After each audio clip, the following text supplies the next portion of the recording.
하나님의 전신갑주가 필요한 이유가 여기 있습니다. 그것은 악한 날에 쓰러지지 않고 싸움이 끝난 후에도 굳건히 서기 위해서입니다. 이제 여러분은 굳게 서서 진리의 허리띠를 띠고 가슴에 의의 흉배를 붙이십시오. 발에는 평화의 복음을 전할 신을 신으십시오. 손에는 악한 자의 불화살을 막아낼 믿음의 방패를 드십시오. 머리에는 구원의 투구를 쓰고 하나님의 말씀인 성령의 칼을 쥐십시오. 성령 안에서 늘 기도하고 필요한 모든 것을 위해 간구하십시오. 언제나 준비된 마음으로 좌절하지 말고 다른 그리스도인들을 위해서도 기도하십시오. 또한 나를 위해서도 기도해 주십시오. 말씀을 전할 때 두려움 없이 담대하게 복음의 비밀을 말할 수 있도록 나를 위해 기도해 주십시오. 나는 복음을 전하는 자로서 사명을 받았습니다. 이제 나는 감옥에서 이 일을 합니다. 내가 옥중에서도 전해야 될 말씀을 담대하게 전파할 수 있도록 기도해 주십시오. 네, 고맙습니다. 우리 가슴에 손을 얹고 믿음을 고백하고 함께 말씀을 듣겠습니다. 제가 먼저 고백하겠습니다. 하나님은 나를 사랑하십니다. 나는 그 사랑 안에 있습니다. 하나님은 오늘 나에게 말씀하실 것입니다. 그 말씀에 능력이 있습니다. 그 말씀에 생명이 있습니다. 나의 마음을 하나님께 열겠습니다. 나의 생각을 예수님께 집중하겠습니다.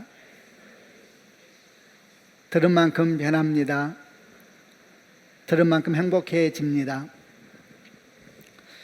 지난 주일부터 저희가 영적 전쟁에 대한 말씀을 시작을 했습니다. 지난 주일날은 영적 전쟁에 대한 대적과 전체 시작하는 말씀을 나누었다면 오늘부터 7주에 걸쳐서는 하나님의 전신갑주에 대한 주제들을 하루하루 나누게 될 겁니다. 오늘은 이제 그 첫 번째 주제가 전신갑주 중에서 진리로 허리띠를 띠라, 진리의 허리띠에 대한 말씀을 나누려고 하는데, 내용 구성은 우선 앞부분은 이 하나님의 전신갑주가 우리에게 얼마나 필요한가에 대한 이야기를 조금 더 짚고 넘어가려고 합니다. 하나님의 전신갑주가 우리에게 얼마나 필요한가라는 것을 제대로 인식하게 되면은 우리가 공부하고 또 성경 기록하고 있는 전신갑주에 대한 마음이 달라지지 않겠습니까? 그래서 얼마나 필요하고 얼마나 중요한가에 대한 얘기를 먼저 나누고 난 뒤에 첫 번째 전신갑주 중에서 진리 허리띠에 대한 이야기를 해보도록 하겠습니다. 성경이 우리에게 가르쳐주고 있는 바는 그리스도인들은 매일 매순간 영적 전쟁 가운데 있다라는 가르침입니다. 그런데 우리 영적 전쟁의 대상은 눈에 보이는 사람들이 아니다.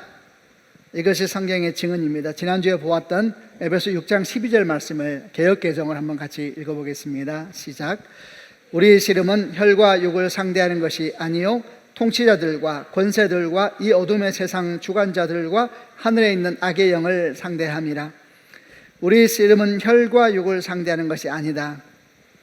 우리 믿음을 비웃고 또는 공격하는 수많은 사람들이나 또는 온갖 악한 계획으로 속이고 죽이고 무너뜨리는 그런 얼마나 악한 사람들이 많습니까?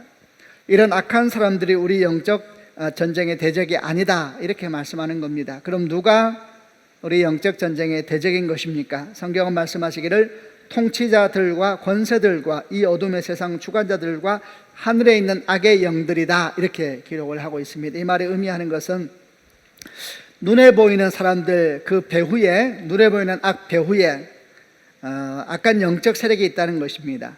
사람들에게 그런 악한 생각을 갖게 하고 악한 꿈을 꾸게 하고 악한 행동을 하게 하는 보이지 않는 영적인 존재, 보이지 않는 영적인 세력, 바로 그들이 우리 대적이다, 이렇게 말씀하는 겁니다. 우리 눈에 보이는 사람들은 그러면 무엇인가? 우리 눈에 보이는 사람들은 그들이 조정을 받고 있는 하수인에 불과하다, 이렇게 설명할 수가 있겠지요. 만약에 이것이 사실이라면 이건 대단히 중요한 일입니다.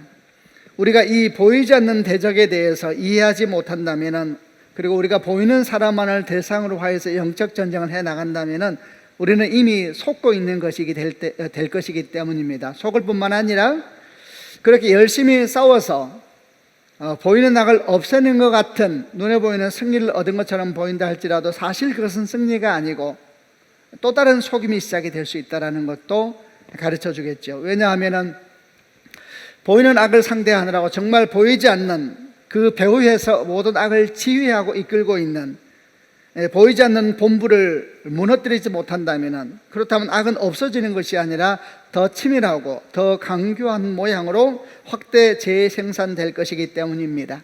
한 가지 예를 들어 보겠습니다. 제가 중학교, 고등학교 다닐 때 학교 주변에, 아마 지금도 비슷하지 않을까 싶습니다만, 학교 주변에 아이들을 보호하기 위해서 술집 허가를 내주지 않았고, 또는 그 매춘굴 같은 곳이 있는 지역은 이렇게 간판이 걸려 있었습니다. 청소년 출입 금지 구역 이렇게 딱 붙어 있었죠. 이렇게 아마도 애쓰고 노력한 이유는 보이는 악으로부터 우리 자녀들을 보호하기 위한 선한 노력이라고 생각을 합니다. 아마도 이렇게 보호하려고 했던 선한 것 중에 하나는 아이들이 음란으로부터 또는 폭력으로부터 난잡한 이런 여러 가지 상황들로부터 그들이 보호받아서 건강하게 자라가서 건강한 청소년, 건강한 사람으로 성장할 수 있도록 어른들이 할 수 있는 노력이었던 것 같습니다. 그런데 지금은 어떻게 되었는가? 우리가 이렇게 보이는 악에 대해서 집중해서 나름대로 선한 노력을 한다고 했지만은 그 뒤에서 보이지 않는 악은 훨씬 더 거대하고 그리고 훨씬 더 간교하게 전략을 진행해 왔습니다. 어느 날 인권이라고 하는 기준도 알 수 없고 또 한계도 알 수 없는 주제가 등장을 하더니 모든 것을 다 휩쓸어 버렸습니다. 이제는 학생들에게 건강한 성을 이야기한다든지 또는 건강한 성적 순결에 대해서 이야기한다든지 이렇게 이야기하고 가르치려고 하면 이것은 개인의 성적 자유라고 하는 인권을 침해하는 것처럼 느껴지는 이런 상황으로 바뀌어버렸기 때문입니다. 그뿐만 아니라 이제는 학교에서 그리고 공개된 장소에서 심지어 보호를 받으면서 동성애 같은 모습이 정상적인 성 선택 중에 하나라고 가르치고 있는 이런 상황까지 이르게 됐습니다. 그리고 이를 반대하는 사람들은 인권을 모르는 한심한 사람들로 치부되고 있기까지 합니다. 눈에 보이는 악만을 주목하면서 그 악을 이기기 위하여 우리가 거기만 집중하고 있을 때에 우리도 모르는 사이에 보이지 않는 다른 곳에서는 우리가 생각할 수 없을 보다도 훨씬 더 크고 그리고 광범위하게 엄청난 일들이 전혀 다른 모양으로 일어나고 있었던 겁니다. 우리는 눈에 보이는 악을 없애기 위한 선한 노력을 당연하게 기울여야 될 것입니다. 그러나 어쩌면 그보다 더 집중하고 더 애써야 되는 것은 보이지 않지만은 훨씬 더 간교하고 근본적인 악한 영적 세력을 이해하고 그들을 어떻게 대항하며 그들의 악한 괴계를 무너뜨릴 수 있을 것인가에 대해서 더 애쓰고 집중해야 될 것입니다. 그렇다면 이렇게 간교하고 악한 영적 세력은 누구인가? 성경은 이에 대해서도 우리 가운데 경계를 해놓았습니다. 이 간교하고 악한 영적 세력은 누구인가? 바로 사탄입니다. 우리가 사탄이라든지 영적 전쟁 이런 이야기를 할 때에 아주 경계해야 될 것이 하나 있는데, 그것은 우리가 이런 이야기를 하다 보면 갑자기 우리 신앙이 대단히 추상적이 되어버리는 것 같은 느낌이 들 수가 있습니다. 이 느낌을 주의해야 됩니다.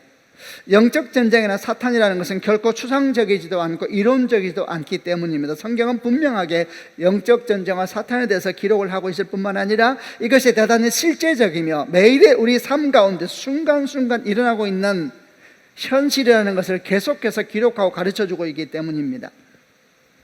사탄은 누구인가? 사탄이라는 말의 그 언어적인 뜻은 방해자 또는 대적자라는 의미를 가지고 있습니다. 사탄은 스스로 하나님을 대적하는 존재일 뿐만 아니라 사람들을 미혹하여서 유혹하여서 하나님을 대적하게 만들고 하나님을 믿지 못하게 만들고 하나님을 신뢰하지 못하게 만들고 또는 믿는다고 하더라도 신실하게 주께 반응하지 못하게 만듦을 말미암아 하나님을 떠나게 만드는 그런 모든 악한 영들의 우두머리가 사탄이다, 이렇게 성경에 기록되어 있습니다. 이 사탄에 대한 성경에 여러 이름들이 나오는데 그 특성을 보여주지요. 시험하는 자, 귀신의 왕이라는 뜻의 바알세불, 이 세상의 임금, 이 세상의 신, 미혹하는 영, 온 천하를 꿰는 자, 큰 용, 옛뱀, 마귀, 형제들을 참소하는 자, 거짓의 아비, 이런 모든 언어들이 표현하는 것이 이 악한 영들이 우두머리로서의 사탄을 이루고 있는 말입니다. 이 사탄이 우두머리가 되어서 온갖 악한 영적 세력들을 이끌고 있는데 그 악한 영적 세력들에 대해서 오늘 사도 바울이 표현하기를 통치자들, 권세들, 어둠의 세상 주관자들, 하늘에 있는 악의 영들, 이렇게 복수형을 쓰면서 이야기를 하고 있는 겁니다. 자, 여러분 한번 이 표현을 다시 한번 들어보시길 바랍니다. 사탄이 우두머리가 되어서 이 세상에 보이지 않는 뒷면에서 일하고 있는 온갖 악한 영적 세력에 대한 사도 바울의 표현입니다. 한번 들어보시길 바랍니다. 통치자들, 권세들, 그리고 세상의 이 어둠의 세상 주관자들, 하늘에 있는 악의 영들, 이런 표현을 쓰고 있습니다. 어떤 느낌이 듭니까? 통치자들, 권세들, 어둠의 세상 주관자들, 하늘에 있는 악의 영들에서 저에게는 어떤 느낌이 들었냐면 강한 능력입니다. 강한 권세, 다스리고 점령하고 통치하는 강한 힘, 이런 것들이 사도 바울이 악한 영적인 세력을 설명하는 표현 속에서 느낄 수가 있는 어떤 느낌들이었습니다. 여러분, 이것이 맞는 것입니다. 우리가 항상 기억해야 될 것이 있는데, 사탄은 결코 미약하거나 어리석은 존재가 아니라는 사실을 기억해야 합니다. 이와 관련돼서 성경에 나오는 몇 가지 말씀들을 더 생각해 보려고 합니다. 사탄에 대해서 우리가 기억하는 말씀 중에 많이 유명한 말씀 중에 하나는 사도 베드로가 말씀하셨던 베드로전서 5장 8절이 아닌가 싶습니다. 근신하라 깨어라, 너희 대적 마귀가 우는 사자같이 두루다니며 삼킬 자를 찾나니, 이렇게 표현을 하고 있죠. 사도 베드로는 사탄을 설명하기를 두루다니며 삼킬 자를 찾는 우는 사자와 같다, 이랬습니다. 자, 여러분, 이 표현도 어떤 느낌이 됩니까? 두루다니며 삼킬 자를 찾는 우는 사자, 역시 강한 힘이 느껴집니다. 그것만이 아니라 반드시 목표를 찾아 삼키고야 말겠다는 강한 의지, 더 나아가서 결코 포기하지 않겠다라고 하는 인내까지도 느껴지는 것이 사도 베드로가 말하고 있는 사탄의 모습입니다. 이것이 사탄입니다. 사탄은 결코 무지하지 않으며 미련하지 않습니다. 유다서를 보게 되면 유다서는 나오는 내용을 보면 천사장 미가엘이 나옵니다. 천사장 미가엘조차도 마귀를 깔보거나 우스개로 말하지 않고 있는 내용이 나옵니다. 유다서 1장 9절에 이런 표현이 나옵니다. 천사장 미가엘이 모세의 시체에 관하여 마귀와 다투어 변론할 때, 마귀라는 말이 나오죠. 천사장 미가엘이 모세의 시체에 관하여 마귀와 다투어 변론할 때에 감히 비방하는 판결을 내리지 못하고 다만 말하되 주께서 너를 꾸짖으시기를 원하노라 하였노라. 천사장 미가엘조차도 마귀를 우습게 여기지 않았습니다. 종말에 대해서 기록하고 있는 요한계시록은 또한 사탄에 대해서 이렇게 기록을 하고 있습니다. 이 부분을 같이 읽어보려고 합니다. 계시록 12장 3절과 4절 말씀입니다. 제가 3절 읽겠습니다. 하늘에 또 다른 신기한 광경이 나타났습니다. 크고 붉은 용이 보였습니다. 그 용의 머리는 7이고 뿔은 10이며 각각의 머리마다 왕관이 씌워져 있었습니다. 4절 읽겠습니다. 그 용은 꼬리로 하늘의 별 3분의 1을 휩쓸어 땅에 내던졌습니다. 그리고는 막 아기를 낳으려는 여자 앞에 버티고 서서 아기를 낳기만 하면 잡아 삼키려고 준비하고 있었습니다. 이 요한계시록에서는 사탄을 크고 붉은 용이라고 설명하고 있습니다. 그리고 그 모양을 어떻게 설명하냐면 머리가 7이고 뿔이 10이며 각각의 머리에는 왕관을 쓰고 있더라, 이렇게 표현하고 있죠. 이게 무엇을 상징하냐면 이게 예수님 패러디하는 겁니다. 패러디. 계시록을 보게 되면 사탄이 반복되는 특징이 꼭 예수처럼 행동을 해요. 패러디, 가장하는데 아주 왕입니다. 속이는 영이고 가장하는 영이죠. 그래서 예수 패러디하고 있는 모습인데, 그 다음에 능력에 대한 설명이 나옵니다. 그 뒤에 뭐라고 말씀하냐면 성경은 꼬리의 능력으로, 이 뱀의 능력은 꼬리에 있는 것입니다. 크고 붉은 용의 능력도 꼬리에 있는데 꼬리의 능력으로 이러면서 하늘의 별 3분의 1을 휩쓸어서 땅에 내던졌다, 이렇게 뱀의 능력에 대한 기사를 기록을 합니다. 이 하늘의 별 3분의 1이 뭔가에 대해서는 여러 의견이 크게 두 가지로 나누어지는데, 첫 번째 의견은 하늘의 별 3분의 1은 하늘의 천사 3분의 1을 말하는 것이다 라는 의견입니다. 하늘의 천사 3분의 1을 사탄이 타락시켜서 사탄의 졸개가 되게 해서 하늘에서 함께 쫓겨난 것을 이르는 것이다. 두 번째 견해는 하늘의 별은 믿는 성도들을 의미하는 것인데 사탄이 성도들 3분의 1을 믿음에서 떨어뜨리고 있는 것을 말하는 것이다. 이렇게 두 가지 견해로 나눠집니다. 여러분, 어떤 견해를 취해도 공통점은 똑같습니다. 공통점이 뭐냐 하면은 사탄이 큰 능력으로 하나님을 대적하고 있다는 것인데, 여러분, 이것이 성경이 증언하고 있는 사탄입니다.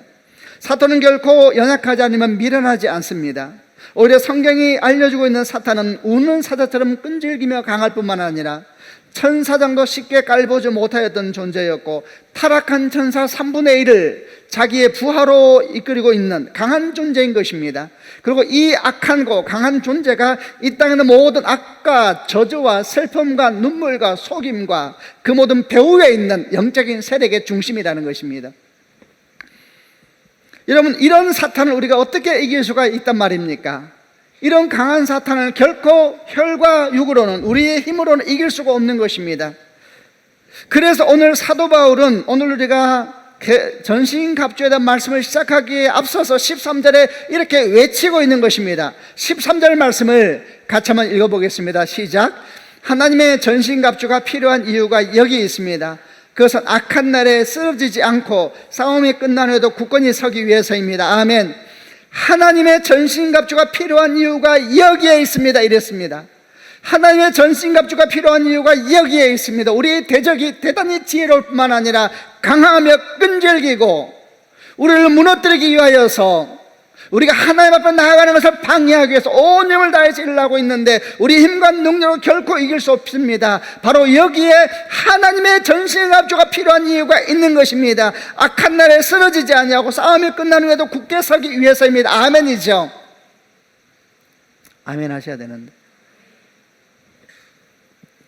여러분, 이 말씀이 믿음으로 받아들여지는 축복이 있기를 바랍니다. 여러분, 사탄의 강함에 대해서 또는 사탄의 지혜롭다고 할 만한 강교함에 대해서 알지 못하면 우리는 하나님의 전신갑주가 얼마나 필요한지, 얼마나 중요한지에 대해서도 제대로 알 수가 없을 겁니다. 이 하나님의 전신갑주가 얼마나 중요한지, 얼마나 필요한지를 알지 못한다면 우리는 전신갑주에 대한 말씀을 들을 때 또 수많이 듣고 흘러보냈던 말씀 중에 하나를 여기고 말 겁니다.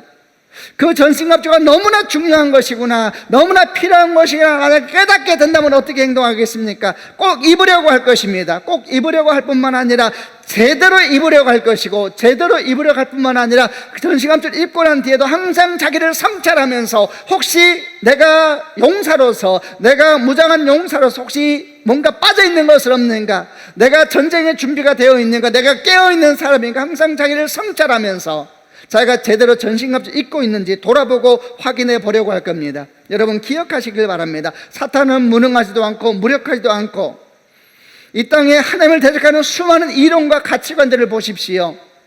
하나님의 말씀을 땅에 떨어지는 수많은 이론과 가치관들을 보십시오. 여러분, 이 뒤에는 사탄이 있는 것입니다.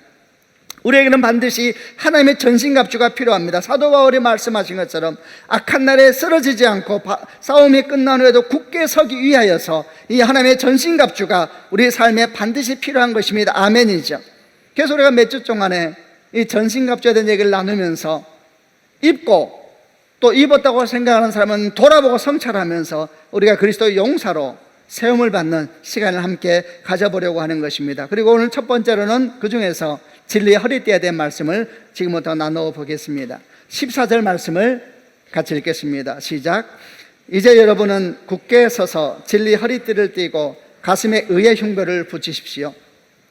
이제 사도 바울이 전신갑주에 대한 이야기를 본격적으로 시작하는데, 이제 무장, 하나님의 군사로서 무장에 대한 얘기를 본격적으로 시작하는데 첫 번째가 진리로 허리띠를 메고 이랬어요. 진리로 허리띠를 띠십시오, 이렇게 이야기를 하고 있습니다. 우선 이 전신갑주에 대한 얘기를 묵상하면서 그 전에 조금 알아야 될 것이 있습니다. 지금 사도 바울이 하나님의 전신갑주를 쭉 설명하고 있는데, 아마도 이것은 사도 바울이 로마 군사들이 무장을 생각하면서, 로마 군사들이 무장한 것을 바라보고 생각하면서 이것을 영적으로 비유하면서 설명한 것이다라고 우리가 이해를 합니다. 실제로 사도 바울은 감옥에 있으면서 또는 선교 여행을 하면서 곳곳에서 강하고 훈련된 로마 군사들을 수없이 보아왔을 것입니다. 그들은 온몸을 감싸는 갑옷을 입고 있었고 날카로운 칼과 방패로 무장하여 있었습니다. 사도 바울이 복음을 전할 때 로마는 최고로 강성했을 때였습니다. 그들을 보면서 아마 사도 바울은 대상과 목적이 다르지만은 그리스도인들도 악한 영적 세력에 대항하기 위해서 저 로마 군사들의 모습처럼 우리도 무장을 해야 되겠구나, 이렇게 이해를 한 것 같습니다. 그리고 그 첫 번째로 이제 허리띠 얘기를 한 겁니다. 이것도 로마 군사들의 무장과 연관에 대해서 설명하기에 도움이 됩니다. 당시 로마 군사들은 통으로 된 옷을 입었다고 합니다. 통으로 된 옷. 그냥 위아래가 다 통으로 되어 있는 것이죠. 그리고 이제 그 위에 무장을 하는데, 무장을 하기 위해서는 반드시 첫 번째 해야 될 행동이 있었습니다. 그것은 반드시 허리띠를 다 이렇게 묶어 매야 됐습니다. 허리띠를 매지 않으면 무장을 하면 할수록 문제였습니다. 허리띠를 딱 매면은 이 허리띠가 어떤 역할을 하냐면은 이 옷과 몸이 하나 되게 역할을 하는 거예요. 옷과 몸이 딱, 옷이 몸에 딱 붙도록. 통으로 된 옷이기 때문에 만약에 허리띠를 안 하고 무장을 하면 어떻게 되느냐? 허리띠를 안 해도 투구를 쓰고, 허리띠를 안 해도 칼을 들 수 있고, 허리띠를 안 해도 방패를 들 수 있고, 신발을 신을 수 있지 않겠느냐? 예, 신을 수 있죠. 그러나 허리띠를 안 하게 되면 무장하면 할수록 문제입니다. 걸어도 문제고 뛰어도 문제입니다.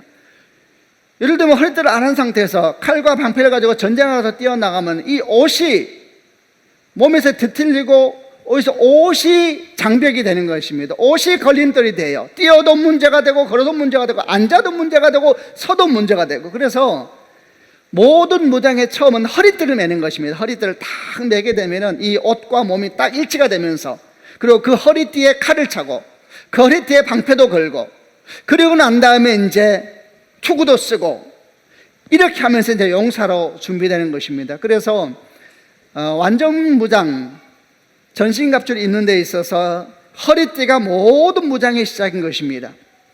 그렇다면 우리는 무엇을 허리띠를 삼아야 되는가? 성경은 말씀하시기를 진리로 허리띠를 삼아야 된다 그랬습니다. 진리로. 14절에 여러분은 굳게 서서 진리의 허리띠를 매고 그랬습니다. 우선 여러분 축복합니다. 진리로 허리띠를 삼는 축복이 있기를 바랍니다. 딱 허리띠를 매야지 모든 것이 시작됩니다. 그러나 어떤 사람은 자기 힘과 능력으로 허리띠를 삼습니다. 거기에서부터 인생을 만들어 가려고 하지요. 어떤 사람들은 자기의 지식으로 허리띠를 삼아서 또 거기에서부터 인생을 시작하려고 합니다. 어떤 사람은 금과 은으로 인생의 허리띠를 삼으려고 하고, 또 어떤 사람은 자식으로 또는 부모로 자기 허리띠를 삼아서 거기에서부터 뭔가를 시작하려고 합니다. 딱 그렇게 허리띠를 삼은 다음에 거기에 이것도 붙이고 저것도 붙여서 인생을 아름답게 만들어 가려고 합니다. 그렇게 만들면서 인생을 만들어가고 세상을 살아가려고 합니다. 그리고 거기에 뭔가 대단한 걸 붙이면 그 허리띠가 대단해 보이잖아요. 아주 금과 은으로 허리띠를 하게 되면 얼마나 보기 좋습니까? 거기에 이것도 붙이고 저것도 덧붙여가면서, 덧붙이는 만큼 인생이 대단한 것처럼 느껴지니까 이렇게 하면서 사는 것입니다. 그걸 또 바라보는 사람은 어떻게 생각하냐? 부러워하는 것이지요. 야, 저 사람은 저렇게 멋진 허리띠로 인생을 다 동해맸구나. 저 사람은 인생이 안 될 수가 없겠구나. 이런 생각을 하면서 부러워하는 것입니다. 여러분, 그러나 그렇지 않습니다. 이런 모든 허리띠는 결정적인 때에는 다 부러져 버리는 것입니다. 이런 허리띠는 결정적인 때는 다 끊어져 버리고 마는 것입니다. 사탄이 우리 인생을 세상의 가치관으로 공격하고, 또는 인생의 위기로 공격하고, 육체의 병듦과 상함으로 공격하고, 이러면 어떻게 됩니까? 다 부러집니다. 그런 허리띠는. 그 허리띠가 대단해 보여도 여러분, 결정적인 때가 되면, 정말 중요한 때는 무능합니다. 그런 허리띠는 결코 우리 인생의 참된 허리띠가 될 수가 없는 것입니다. 그뿐만 아니라 그런 허리띠는 세월이 가면서 처음에는 나를 굳게 세워주는 것 같았는데 세월이 가면서 변해가기 시작합니다. 언젠가는 나를 휘어감는 사슬이 되기 시작하고 나를 내리치는 채찍이 되기 시작합니다. 얼마나 많은 사람들이 한때는 자랑했던 허리띠로 말미암아 수치를 당하고 어둠 가운데 앉아있고 절망 가운데 있고 인생이 무너지고 있는지 모릅니다. 여러분, 그런 허리띠는 진짜 허리띠가 아닌 것입니다. 그래서 하나님께서 이렇게 말씀하고 있습니다. 예레미야 9장 23절에 지혜로운 자는 지혜를 자랑하지 말라, 용사는 용맹을 자랑하지 말라, 부자는 부함을 자랑하지 말라. 그건 자랑거리가 아니라는 이야기입니다. 요한일서 2장 16절 이하에 이는 세상에 있는 모든 것이 육신의 정욕과 안목의 정욕과 이생의 자랑이니 아버지가 쫓아온 것이 아니라 세상으로 쫓아온 것이라. 세상도 정욕도 지나가되 오직 아버지의 뜻을, 하나님의 뜻을 행하는 자는 영원히 거하느니라. 지혜도 용맹도 부함도 육신의 정욕도 안목의 정욕도 이성의 자랑도 우리 인생의 참된 허리띠는 될 수 없는 것입니다. 그것으로 반석을 삼고 그것으로 인생의 디딤돌을 삼는 자는 다 수치를 당하게 될 것이다. 이것이 성경의 말씀입니다. 그럼 우리가 정말 인생의 허리띠로 삼아야 될 것은 무엇입니까? 내 인생의 기반을 삼아야 될 것은 무엇입니까? 내 인생의 중심을 삼아야 될 것은 무엇입니까? 진리입니다. 진리. 그러므로 우리는 중요한 질문으로 다시 들어가야 되겠죠. 그러면 이 진리가 뭡니까? 여러분, 이 진리가 뭡니까? 우리 인생이 시작이 되어야 되고 중심이 되어야 된다는 이 진리는 무엇을 의미하는 겁니까? 결코 우리 인생을 수치스럽게 만들지 아니하고 마침내 참된 영광과 기쁨으로 있길 진짜 인생 허리띠인 이 진리는 무엇을 의미하는 겁니까? 여러분, 이 진리는 바로 예수 그리스도를 의미합니다. 아멘이죠. 요한복음 14장 6절 말씀에 예수께서 이르시되 내가 곧 길이요 진리요 생명이다 그랬습니다.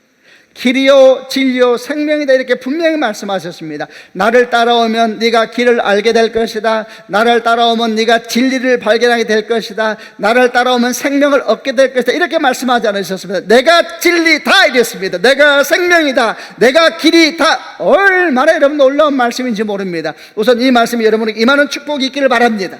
내가 진리다 그랬어요. 주님께서 진리를 가르쳐 주시는 게 아니에요. 그분이 진리 자체세요. 그분이 생명 자체세요. 너무나 놀라운 말입니다. 이런 말씀을 들을 때마다 다시 또 생각하게 됩니다. 여러분, 결국 예수님은 둘 중에 하나입니다. 둘 중에 하나입니다. 상종도 하지 말아야 될 미친 사람이든지 아니면 우리가 정말로 진지하게 고민해야 될 어떤 분이시든지 둘 중에 하나입니다. 여러분, 중간 다리는 없습니다. 하나님은 아니지만 역사상 가장 훌륭한 분이었다라든지 세대 3대 성인 중에 한 분이시다, 세계 4대 성인 중에 한 분이다, 이런 말이 있을 공간, 이런 말이 일할 수 있는 공간을 주님께서 다 없애버리셨습니다. 둘 중에 하나입니다. 둘 중에 하나입니다. 둘 중에 하나입니다. 상종도 말해야 될 미친 사람이든지 아니면 모든 입을 다물고 모든 무릎을 꿇고 참으로 예배해야 될 하나님이시든지 둘 중에 하나입니다. 여러분, 축복합니다. 바로 이 예수님으로 여러분의 인생의 허리띠를 삼는 축복이 있기를 바랍니다. 여러분, 그것이 우리가 뭐라고 표현합니까? 이게 중심 되신 그리스도에 대한 말씀입니다. 한번 따라 하시길 바랍니다. 중심 되신 그리스도. 중심 되신 그리스도. 여러분, 그분이 우리 인생의 중심 되시는 것입니다. 아멘이죠.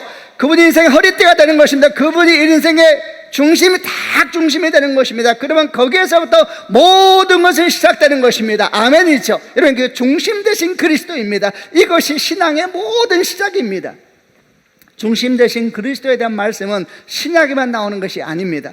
신구약 전체를 가로질러서 이 말씀은 계속해서 우리 가운데 주어지고 있습니다. 신구약을 간통하는 주의 말씀 중에 아주 중심 중에 하나가 십계명이지 않습니까? 십계명 중에서 1계명과 4계명까지 내용을 기억하십니까? 나 외에 다른 신을 내게 있게 하지 마라. 너를 위하여 새긴 우상을 만들지 마라. 네 하나님 여호와 이름을 망령되이 일컫지 마라. 안식일을 기억하고 거룩히 지키라. 이 모든 말씀은 한 가지를 가르치고 있습니다. 이 모든 말씀은 하나님께서 인생의 중심이 되어야 된다는 말씀입니다. 하나님께 중심되고 이 뒤에 우리의 삶이 붙는 것입니다. 부모를 존경하라, 도둑질하지 마라. 우리의 삶이 하나님의 중심되고 난 다음에 우리의 삶이 거기에 붙는 것이죠. 하나님이 중심이라는 겁니다. 하나님이. 여러분, 그런데 이 삼위일체 하나님, 이 삼위일체 하나님을 우리에게 완전하게 계시하신 분이 누구십니까? 예수 그리스도이십니다. 아멘이죠. 삼위일체 하나님을 완전하게 우리에게 보여주신 분이 예수 그리스도이십니다. 그러므로 우리가 예수가 우리 인생의 중심이 될 때에 삼위일체 하나님께서 우리 인생의 중심이 되시는 것입니다. 아멘이죠. 바로 거기서 모든 건 시작됩니다. 아까 말씀드렸죠. 5계명에서 10계명에 이르는 네 부모를 공경하라, 살인하지 말라, 가늠하지 말라, 도둑질하지 말라, 이웃에 대해 거짓 증거하지 마라, 내 이웃의 집을 탐내지 말라. 이런 모든 삶의 모습들은 예수로부터 모든 것은 흘러나오고 세워지는 것입니다. 이런 그것이 바로 중심 되신 그리스도이십니다. 다시 한번 주님의 이름으로 축복합니다. 이 중심 되신 그리스도가 우리 신앙과 우리 삶 가운데 굳게 자리 잡으시는 축복의 길 주님의 이름으로 축원합니다. 예수로 인생을 삼으면 어떻게 됩니까? 그러면 인생에 굳게 걸어갈 수밖에 없죠. 그러면 반대가 되면 어떻게 될까요? 여러분, 예수께서 우리 인생 허리띠가 안 되면 인생 자체가 걸림돌입니다. 인생 자체가 걸림돌입니다. 걸어도 문제예요, 뛰어도 문제예요, 앉아도 문제예요, 일어나도 문제예요. 아까 제가 말했죠. 허리띠가 딱 채워지지 않으면 가지면 가질수록 문제입니다. 허리띠가 안 채워졌는데 투구를 쓰면 쓸수록 문제입니다. 가지면 가질수록 문제고 올라가면 올라갈수록 문제고, 허리띠가 없으면 인생이 여러분 걸림돌이고 인생이 비극이 되는 것입니다. 그러나 이 예수님을 다 허리들어 삼으면 어떻게 되겠습니까? 거기에 모든 것은 제자리를 잡는 것입니다. 말씀의 검도 자리를 잡고, 구원의 확신도 딱 자리를 잡고, 믿음의 방패도 자리를 잡고, 복음의 신도 자리를 잡고, 그러면 우리가 하나님의 용사가 되어서 마침내 사단의 견고한 진을 무너뜨리고 우리 인생을 향한 주의 놀라운 계획이 주의 영광으로 성취되게 될 줄로 믿습니다. 아멘이죠. 또 두 번째 진리의 허리띠는 무엇입니까? 두 번째 진리의 허리띠는 복음입니다. 복음. 여러분, 복음은 무엇입니까? 복음은 예수 그리스도이십니다. 그러면 지금까지 말한 것과 똑같은 것이 아닐까요? 처음에 우리가 지금 말한 것이 진리의 허리띠 진리가 뭐냐? 예수님이라 그랬는데 두 번째는 복음이라 그랬으니까 복음은 예수님이니까 똑같은 말이 아니냐? 예, 사실은 똑같은 말입니다. 그럼에도 불구하고 이 일은 대단히 중요한 묵상입니다. 얼마나 많은 사람들이 내 인생의 시작은 예수님이시다, 내 인생의 중심은 예수님이시다 이렇게 말하면서도 정작 그가 무엇을 믿고 있는가에 대해서 정리가 안 되어 있는 것입니다.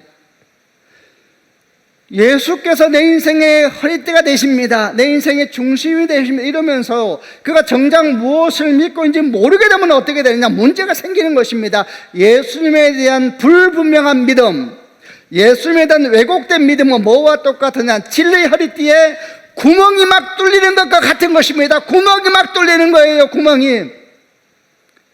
예수로 허리띠를 매긴 맸는데 이 예수님에 대한 믿음이 명확하지가 않아요. 뭘 믿는지가 몰라요. 그러니까 허리띠를 매긴 맸는데 구멍이 막 숭숭 뚫려 있어서 사탄이 어느 날 공격을 시작하면 한순간에 끊어져 버리는 거예요. 믿음이 도대체 언제 내게 믿음이 있었는가? 무능한 믿음이 되고 무력한 믿음이 되고 능력도 없고 권세도 없고 무엇을 믿는지를 모르니까 예수께서 내 인생의 주인인데 이렇게 말은 많이 하는데 무엇을 믿는지 정확하게 모르면 이런 일이 생기게 되는 것입니다. 그래서 우리가 다시 한번 진리의 허리띠가 뭡니까? 복음이다. 이 복음에 대한 이야기, 예수님에 대한 믿음의 핵심에 대해서 몇 가지를 짚어보려고 하는 것입니다.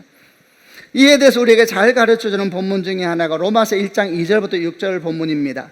개역개정으로 같이 한번 읽어보려고 합니다. 제가 먼저 2절 읽겠습니다. 이 복음은 하나님이 선지자들을 통하여 그의 아들에 관하여 성경에 미리 약속하신 것이라. 3절 그의 아들에 관하여 말하면 육신으로는 다윗의 혈통에서 나셨고 성결의 영으로는 죽은 자들 가운데서 부활하사 능력으로 하나님의 아들로 선포되셨으니 곧 우리 주 예수 그리스도시니라. 그로 말미암아 우리가 은혜와 사도의 직분을 받아 그의 이름을 위하여 모든 이방인 중에서 믿어 순종하게 하나니 너희도 그들 중에서 예수 그리스도의 것으로 부르심을 받은 자니라. 아멘. 이 말씀을 통하여서 우리가 믿는 복음의 핵심 몇 가지를 이야기해 보려고 합니다. 우리는 성경을 다 믿는다 이렇게 말하지만 중심뼈대가 중요합니다. 중심뼈대. 이 중심뼈대가 잘 잡혀야지 다른 것은 사실은 가지예요. 가지. 이 뼈대가 잘 잡히면 때로는 가지가 미약해도 뼈대가 잘 잡히면 가지가 나중에 견고하게 돼요. 열매는 맺히게 돼 있어요. 근데 가지가 뼈대가 불명확하면은 아무리 열매가 멋져 보여도 곧 죽는 것입니다. 이 뼈대, 그것이 복음입니다. 여기서 세 가지를 말할 수 있습니다. 첫 번째, 그의 아들에 관한 육신으로는 다윗의 혈통에 나셨고, 첫 번째 복음의 첫 번째는 뭐냐면 성육신입니다. 성육신. 그분은 하나님인데 사람으로 이 땅에 오신 것을 믿어야 합니다. 아멘이죠. 먼저 그분은 하나님이십니다. 아멘. 이거 아멘 하셔야 돼요. 안 믿어지면 아멘 안 해도 돼요. 믿어지면 아멘 하셔야 돼요. 생각해 보고 그러면 안 믿어지는 거예요. 믿어지면 아멘 하시길 바랍니다. 여러분, 그분은 하나님이십니다. 믿으세요. 그분은 하나님이세요. 이게 아주 중요해요. 이렇게 질문을 할 수 있죠. 그분은 하나님이요, 하나님의 아들이요, 무슨 이런 집안이 있어. 그분은 하나님입니까? 하나님의 아들입니까? 성경에서 예수님을 하나님의 아들로 설명하고 있는 것은 위아래의 개념이 아니라 같은 본질을 설명하는 성경적인 언어입니다. 같은 본질입니다. 같은 본질. 사람은 사람을 낳고 사람은 책상을 만들지요. 하나님은 하나님을 낳고 하나님은 사람을 만드는 것입니다. 만드는 것은 다른 본질, 낳는 것은 동일 본질을 말하는 성경적인 표현입니다. 그래서 하나님께서 아들을 낳으셨다는 이야기는 동일 본질을 말하는 동일 본질. 그분은 하나님이십니다. 삼위일체 성자 하나님이세요. 그분은 하나님이십니다. 하면 이 일을 꼭 믿어야 합니다. 동시에 두 번째, 그분은 사람입니다. 이것이 성육신의 핵심입니다. 성육신은 우리 복음의 핵심입니다. 이걸 믿으면 다 무너지는 것입니다. 여러분 다시 한번 선포할 때 믿음으로 아멘 하시길 바랍니다. 그분은 하나님이십니다. 그래서 우리 찬양과 예배를 받기에 합당한 분이십니다. 그분은 사람이었습니다. 그래서 우리 눈물을 아시고 우리 절망을 알고 우리 아픔을 알고 우리 위로자가 되는 것입니다. 그분은 하나님이시고 사람이기 때문에 우리의 구원자가 되시는 것입니다. 우리 죄를 짊어지고 죽으실 수 있는 분이 되는 것입니다. 우리 죄를 짊어지려면 죄가 없으셔야 돼요. 죄가 없는 사람은 없어요. 그러니까 죄 없는 하나님의 사람으로 와야는 이 신비가 복음 가운데 있는 것을 믿음으로 받는 축복이 있기를 바랍니다. 여러분 이게 무너지면 예수 안 믿는 거예요. 그거 복음의 첫째는 성육신에서 그분은 하나님으로서 사람 되셨다는 것입니다. 신비입니다. 신비. 복음의 두 번째는 뭐냐? 십자가와 부활의 말씀입니다. 여러분 그분은 우리 죄를 위하여 십자가에 못 박혀 죽으셨습니다. 아멘. 죽은 지 3일 만에 부활하셨습니다. 아멘. 이걸 믿으십니까? 믿으셔야 합니다. 여러분 십자가는 믿는데 부활을 안 믿는다, 그거 안 믿는 겁니다. 부활은 믿는데 십자가를 안 믿는다, 안 믿는 겁니다. 그거 다 속는 것입니다. 그러면 그게 뭐냐? 예수라고 하는 진리의 허리띠에 구멍 퐁퐁 뚫려 있는 겁니다. 지금 그분은 십자가에서 우리 죄를 위해 죽으시고 3일 만에 부활하셨습니다. 세 번째 교리가 뭐냐? 그분은 하늘에 승천하시고 마지막 날 다시 오실 것입니다. 아멘. 이 분을 우리가 나의 주님으로 고백하고 있는 것입니다. 여러분 이게 복음입니다. 다시 세 가지를 말해볼게요. 첫째, 그분은 하나님이시면서 사람이십니다. 아멘. 하신 대로 크게 해보세요. 다시 할게요. 안 믿으시면 아멘 하지 마세요. 그럼 안 믿는 사실 본인이 알게 된 거니까 괜찮아요. 그분은 하나님이시면서 사람이십니다.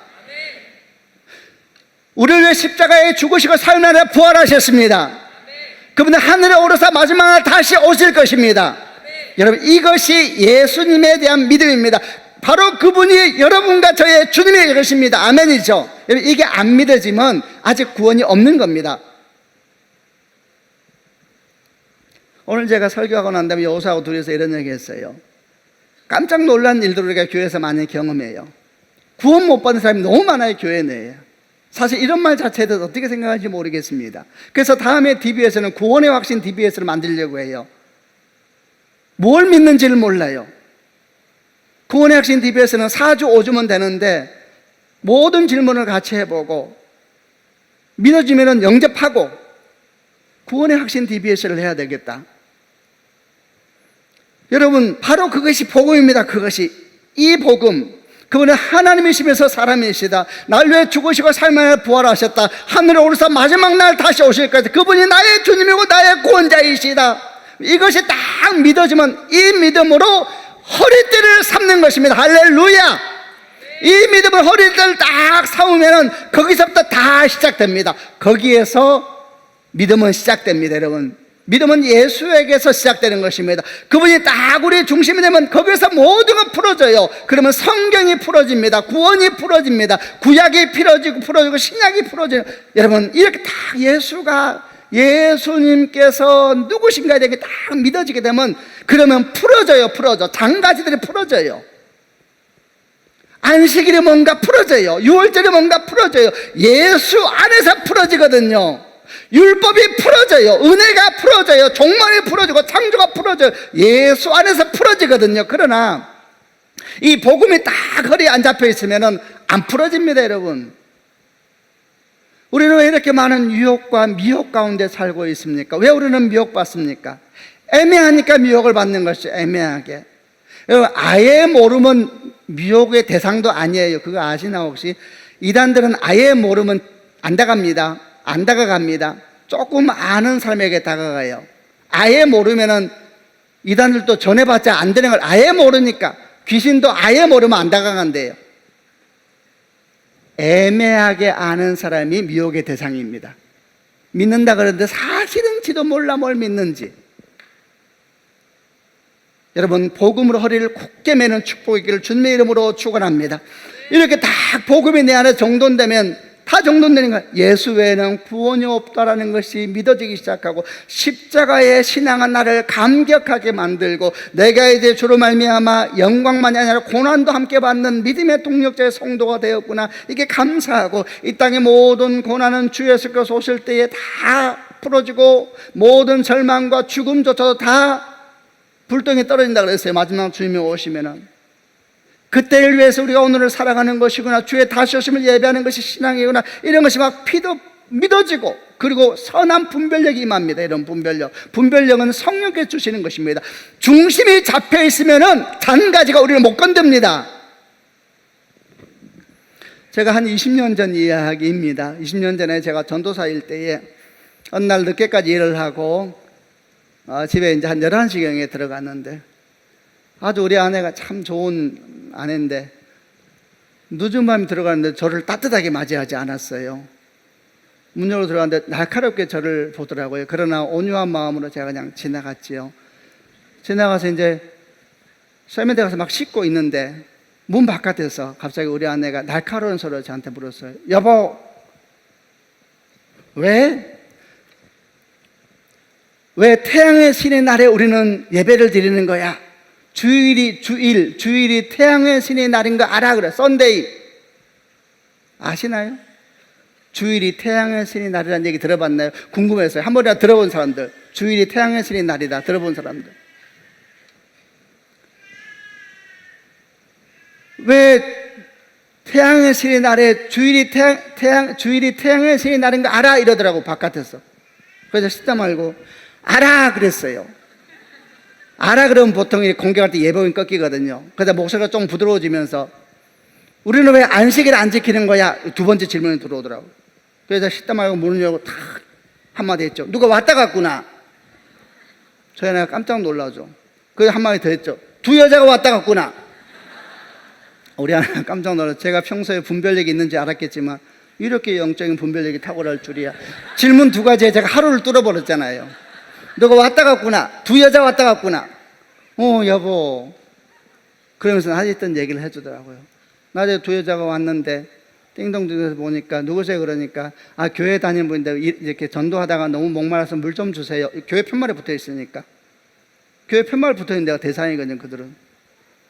그래서 물 달라고 그러니까 문 여니까 그럼 물만 받으면 되는데 쑥 들어와서 소파에 앉더래요.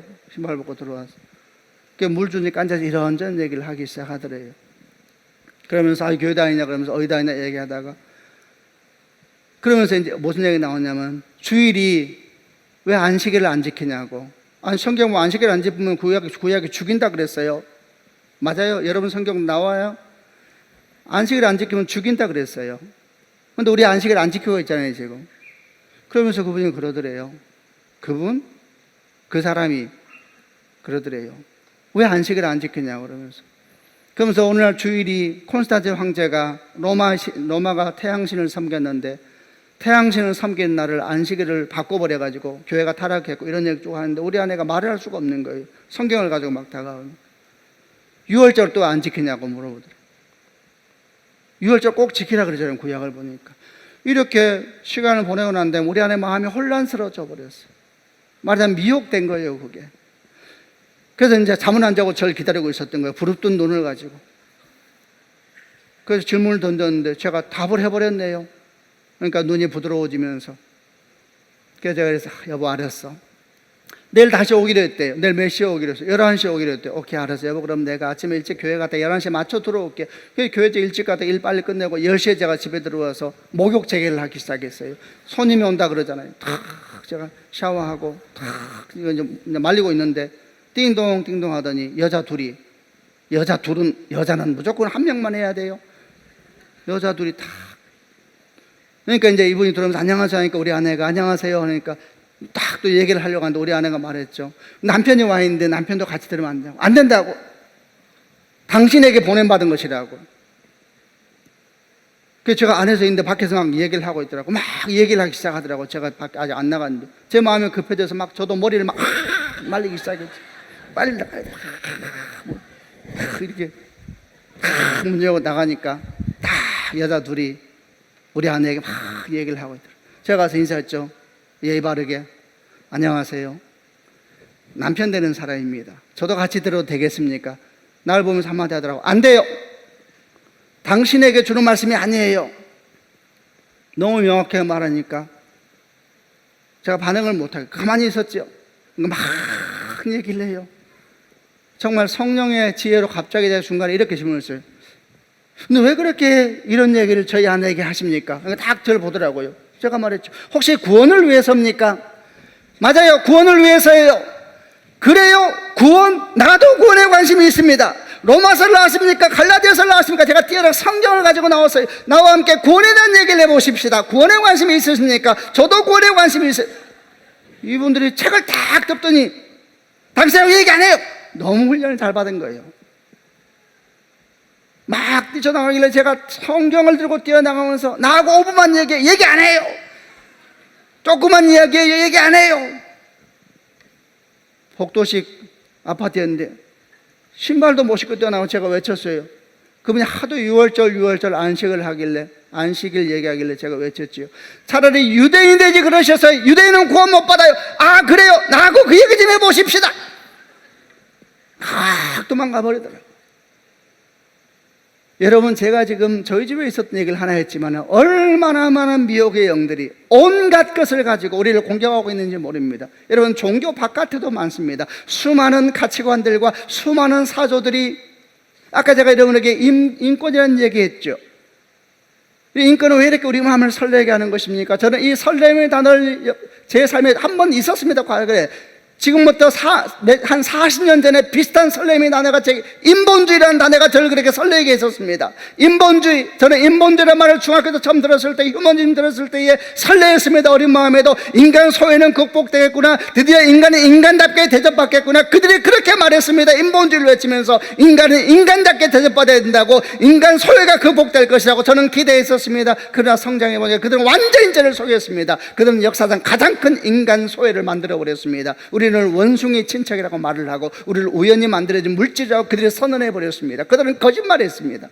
우리 마음을 그렇게 설레게 하더니 수십 년 뒤에 다시 또 하나의 단어가 등장했습니다. 인권이라는 단어. 왜 이렇게 마음을 설레는 겁니까? 근데 도대체 그 단어는 무슨 뜻인 것입니까? 수많은 종교적인 공격들과 사회학적인 공격들, 수많은 공격들 우리에게 다가올 때 우리는 어떻게 분별할 수가 있습니까? 미혹의 영들이 감당할 수 없는 지혜로 우리에게 옵니다. 우리는 무지합니다. 어떻게 해야 됩니까? 성경은 말하기를 예수로 허리띠를 딱 삼았어야 된다는 것입니다. 아멘. 여러분, 예수로 허리띠를 삼으면은 나머지는 격까지는 몰라도 분별이 옵니다. 아멘 하시기 바랍니다. 예수가 중심이에요. 예수가 딱 중심이 되면 인생이 되는 거예요. 예수로 나의 구주 삼고 성령과 피로서 거듭난 이 세상에서 내 영혼이 하늘의 영광 누리도다. 이것이 나의 간증이요, 이것이 나의 간증이요, 이것이 나의 찬송일세. 나 사는 동안 끊임없이 구주를 찬송. 주 안에 기쁨 누림으로, 주 안에 기쁨 누림으로 마음의 풍랑이 잔잔하니 세상과 나는 간 곳 없고 구속한 주만 보이도다. 이것이 나의 간증이요, 이것이 나의 간증이요, 이것이 나의 찬송일세. 나 사는 동안 끊임없이 구주를 찬송하리로다. 여러분, 예수로 허리띠를 삼기를 바랍니다. 아멘. 복음으로, 복음이 뭔지를 알아야 돼. 이 복음을 허리띠를 딱 삼으면 용사가 될 수가 있는 것입니다. 복음에 대해서 성경에 나오는 가장 유명한 본문 중에 하나는 로마서 1장 16절 17절일 것입니다. 내가 복음을 부끄러워하지 아니하는 이 복음은 모든 믿는 자에게 구원을 주시는 하나님의 능력이 됩니다. 먼저는 유대인에게요 그리고 헬라인에게로다. 복음에는 하나님의 의가 나타나서 믿음으로 믿음에 이르게 되나니 기록된 바 오직 의인은 믿음으로 말미암아 살리라 함과 같으니라. 복음에 계속 나오는 말씀입니다. 여러분, 이 말씀에서 인생이 통째로 변한 사람이 있습니다. 1517년에 종교개혁을 일으켰던 마르틴 루터입니다. 여러분, 그는 캐톨릭의 신부였습니다. 신학 박사였습니다. 그러나 신학 박사를 하더라도 말씀이 안 풀어지는 것입니다. 신구약이 안 풀어지는 것입니다. 안 풀어지니까 행위구원으로 구원받으려고 그렇게 계단을 무릎 꿇고 올라가는 거. 예수님께서 십자가 지고 올라갈 때 계단에 로마가 있거든요. 그럼 무릎 꿇고 그렇게 올라다니는 거예요. 성경이 안 풀어지는 거예요. 예수가 딱 중심 잡아 풀어지는데 안 풀어진다. 어느 날 이 말씀 보다가 복음이 이 사람에게 풀어져 버린 거예요. 그러자 성경이 풀어지는 거예요. 성경이 다. 그래서 그가 어떻게 했습니까? 그가 비텐베르크 성당에 95개조의 반박문을 다 붙이는 것입니다. 여러분, 이것이 얼마나 큰 역사적인 사건을 만들었습니까? 엄청난 반향을 일으켰지요.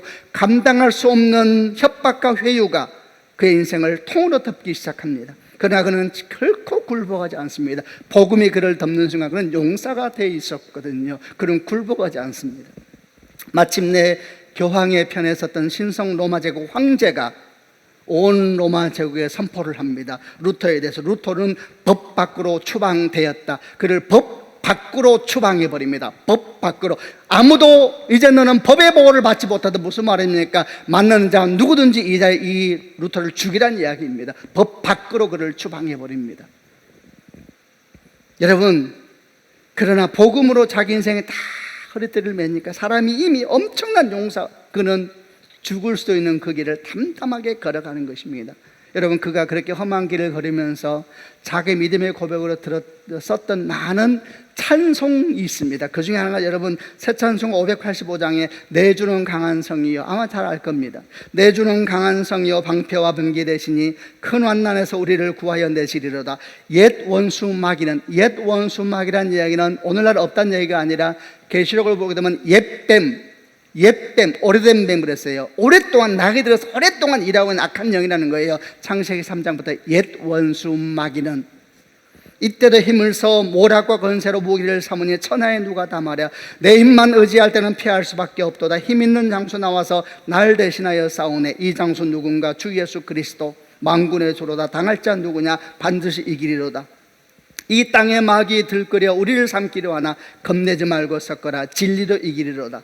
친척과 재물과 명예와 생명을 다 빼앗긴데도 진리는 살아서 그 나라 영원하리라. 여러분, 이렇게 노래를 하면서 죽을 수 있는 그 길을 걸어가는 거예요. 왜? 복음이 그를 덮어버렸거든요. 복음이 그를 덮어버렸거든요. 믿어지는 거예요. 허리들을 다른 것이 풀어지는 거예요. 가지가 풀어지는 거예요. 용사가 되고 죽을 수 있는 길도 담대히 걸어가는 것입니다. 성도 여러분, 여러분은 무엇으로 인생의 허리띠를 삼겠습니까? 다른 사람 허리띠가 금과 은처럼 확 빛나니까 너무 부럽습니까? 속지 마시길 바랍니다. 여호와께서 말씀하셨습니다. 부자는 부유함을 자랑하지 말라. 용사는, 여호와께서 말씀하셨습니다. 용사는 용명을 자랑하지 말라.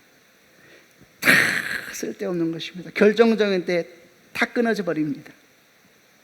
철로 역정을 보게 되면 크리스찬이 가다가 드디어 천국에 도착을 합니다. 그러다 천국 입구에서 철로 역정에 나와요. 당신을 증명할 증명을 펴라 그럽니다. 예수 그리스도 탁 펴자 빰빠밤, 철로 역정에 나와요. 빰빠밤 하면서 성 위에서 베드로가 막 고개 내밀고 막 왔냐. 그러나 무지라고 하는 사람이 또 와요. 무지라고 하나요. 거기 철로 왔어요. 입구에서 당신의 증명을 펴라 그래요. 호주머니에 아무것도 없어요. 철로 아무 소리도 안 들려요. 문은 굳게 닫혀있고 아무도 내다보지 않아요. 우리는 인생을 허리띠를 무엇을 삼아야 되겠습니까? 성도 여러분, 힘을 삼겠습니까? 능을 삼겠습니까? 권세를 삼겠습니까? 자녀를 삼겠습니까? 다 끊어집니다. 예수 그리스도, 그분들의 인생의 허리띠를 삼는 자가 승리하게 될 겁니다. 아멘. 그러면 다 붙어집니다. 그 다음부터 열매도 생기고. 여러분, 그런 축복이기를 주님의 이름으로 축원합니다. 한번 자리에서 일어나십시다. 오늘은 마지막 이렇게 마무리를 내주는 강한 성이요, 마르틴 루터가 복음으로 법 밖으로 추방당했던 마르틴 루터, 법 밖으로 추방당했던 사람이 이 노래를 하면서 죽음의 길을 걸어갔습니다. 그리고 역사는 바뀌어버렸죠. 우리도 한번 이 노래 하면서 오늘 마무리를 하려고 합니다. 같이 한번 용사처럼 같이 한번 노래하십시다.